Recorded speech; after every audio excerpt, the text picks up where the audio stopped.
son de cloche, l'attention de l'Assemblée est accordée au président de la conférence. Félix-Antoine Tshisekedi Tshilombo a ouvert ce samedi les travaux de la 35e session ordinaire de l'Union africaine qui va sans surprise consacrer les mérites de la mandature de la RDC à la tête de l'Union. Excellence, Monsieur le Président Antoine Félix Tshisekedi, au moment où vous allez passer le témoin, permettez-moi de vous exprimer mes vifs remerciements.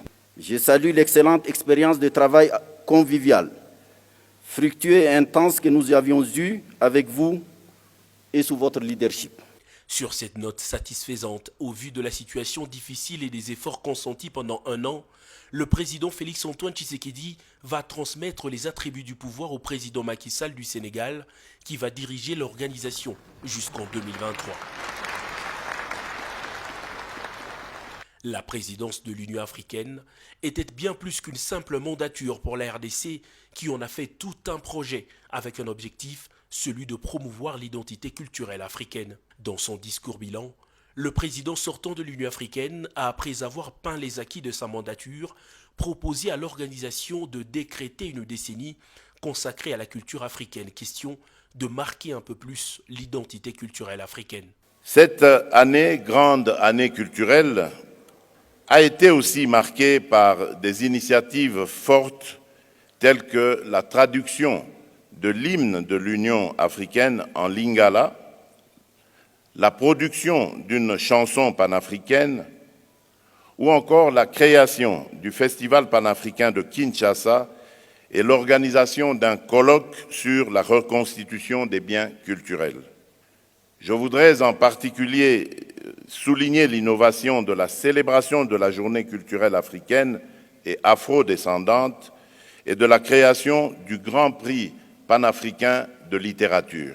Il a également été créé dans mon pays une maison de la culture africaine et afro-descendante. La charte de la Renaissance culturelle africaine, adoptée en 2006 à Khartoum, a obtenu l'ensemble des ratifications attendues des États membres. Son entrée en vigueur depuis le 25 mai 2021 permet l'affirmation de l'identité culturelle commune des peuples d'Afrique. 2021, dite année de première à l'Union africaine, a également vu une Camerounaise recevoir le premier Grand Prix panafricain de la littérature institué par la RDC.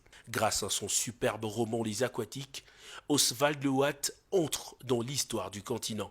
Parfois on entend dire mais pourquoi l'Afrique n'a pas de prix? Mais maintenant c'est le cas. Je suis extrêmement honorée d'être la première lauréate.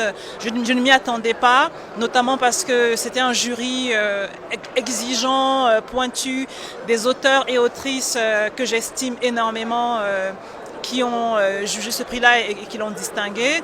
Après l'accent mis sur la culture par la RDC en 2021, le Sénégal lui souhaite bâtir une résilience en matière de sécurité nutritionnelle et alimentaire sur les continents africains. Cette session ordinaire à l'ordre du jour chargé prendra fin ce dimanche.